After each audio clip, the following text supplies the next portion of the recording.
Capitalism reinvents itself every 40 to 70 years. Each reinvention brings a new common sense together with a new set of all-pervasive technologies. That common sense determines how we produce, consume, and organize our institutions. There have been 5 technological revolutions. The first one, the Industrial Revolution in late 18th century Britain, built canals for cheap and easy transport and introduced machinery and factories. 6 decades later, the age of steam, coal, iron and railways began in Britain too. From the 1870s, the age of steel and heavy engineering saw Britain, the US and Germany competing for leadership. It was the first globalization. And in early 20th century, the age of the automobile, oil, petrochemicals and mass production began in the United States. Our current age of information and communications technology started in the 1970s, also in the US, in Silicon Valley.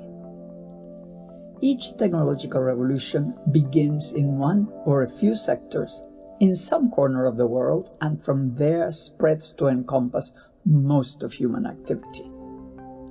The new technologies appear and come together when the industries of the previous revolution are mature and declining. Those uncertain new technologies need risk finance to develop.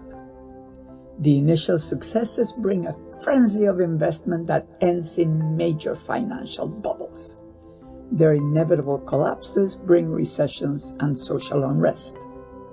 Those who lost their jobs and skills are resentful and tend to follow emerging populist leaders. In order to achieve social well-being for all, we need to recognize the failure of the dominant practices, which are now obsolete, and also to identify the potential of the new technologies for creating new and better ones in both the public and the private sphere.